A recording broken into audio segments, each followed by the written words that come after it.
Hi hello ನಮಸ್ಕಾರ. ವಿಶಾಲ ಜ್ಞಾನ ಕನ್ನಡ ಯೂಟ್ಯೂಬ್ ಚಾನಲ್ಗೆ ಎಲ್ಲ ಗೃಹಲಕ್ಷ್ಮಿ ಯೋಜನೆಯ ಫಲಾನುಭವಿಗಳಿಗೆ ಸ್ವಾಗತ ಅಂತ ಹೇಳ್ತಾ, ಇವತ್ತಿನ ಒಂದು ವಿಡಿಯೋದಲ್ಲಿ ಗೃಹಲಕ್ಷ್ಮಿ ಯೋಜನೆಯ ಫಲಾನುಭವಿಗಳಿಗೆ ಮಹಿಳಾ ಮತ್ತು ಮಕ್ಕಳ ಕಲ್ಯಾಣ ಇಲಾಖೆ ಸಚಿವರಾಗಿರುವಂತಹ ಲಕ್ಷ್ಮೀ ಹೆಬ್ಬಾಳ್ಕರ್ ಅವರು ನಿನ್ನೆ ದಿವಸ ಒಂದು ಪ್ರೆಸ್ ಮೀಟ್ನಲ್ಲಿ ಒಂದು ಮಾಹಿತಿಯನ್ನು ನೀಡಿದ್ದಾರೆ.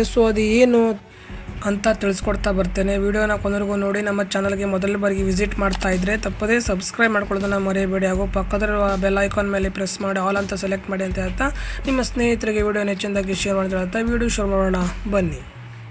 ಮಹಿಳಾ ಮತ್ತು ಮಕ್ಕಳ ಕಲ್ಯಾಣ ಇಲಾಖೆ ಸಚಿವರಾಗಿರುವಂತಹ ಲಕ್ಷ್ಮೀ ಹೆಬ್ಬಾಳ್ಕರ್ ಅವರು ನಿನ್ನೆ ದಿವಸ ಅಂದರೆ ಗೃಹಲಕ್ಷ್ಮಿಯ 12ನೇ ಕಂತಿನ ಯಾವಾಗ ನೀಡ್ತಾರೆ ಅನ್ನೋ ವಿಚಾರವಾಗಿ ವಿಡಿಯೋದಲ್ಲಿ ಅಂದರೆ ಪ್ರೆಸ್ ಮೀಟ್ನಲ್ಲಿ ಮಾಹಿತಿಯನ್ನು ನೀಡಿದ್ದಾರೆ. ಅದು ಪ್ರೊಸೆಸಿಂಗ್ನಲ್ಲಿದೆ. ಯಾವಾಗ ನೀಡ್ತಾರೆ ಅಂತಂದರೆ ಈ ತಿಂಗಳ ಎಂಡಿನಲ್ಲೇ ನೀಡ್ತಾರೆ, ಈ ತಿಂಗಳ ಕೊನೆಯಲ್ಲಿ ಒಂದು ದುಡ್ಡನ್ನು ಹಾಕ್ತೇವೆ ಅಂತ ಮಾಹಿತಿ ನೀಡಿದ್ದಾರೆ. ಇದನ್ನು ಪ್ರೊಸೆಸಿಂಗ್ನಲ್ಲಿದೆ, ಸುಮಾರು ಟೈಮ್ಗಳು ತೆಗೆದುಕೊಳ್ಳುತ್ತೆ. ಈಗಾಗಲೇ ಟೈಮ್ ತೆಗೆದುಕೊಂಡು ಒಂದು ಫಲಾನುಭವಿಗಳಿಗೆ ಬಹಳಷ್ಟು ತೊಂದರೆ ಆಗಿರುವಂಥದ್ದು. ಮುಂದಿನ ದಿವಸದಿಂದ ಆ ರೀತಿ ಆಗೋದಿಲ್ಲ, ಆ ರೀತಿ ಹೇಳಿದ್ದಾರೆ. ಆದರೂ ಕೂಡ ಇದೇ ರೀತಿಯಾಗಿ ಮುಂದುವರಿಸ್ತಾ ಇದ್ದಾರೆ ಸರ್ಕಾರ ಕೂಡ.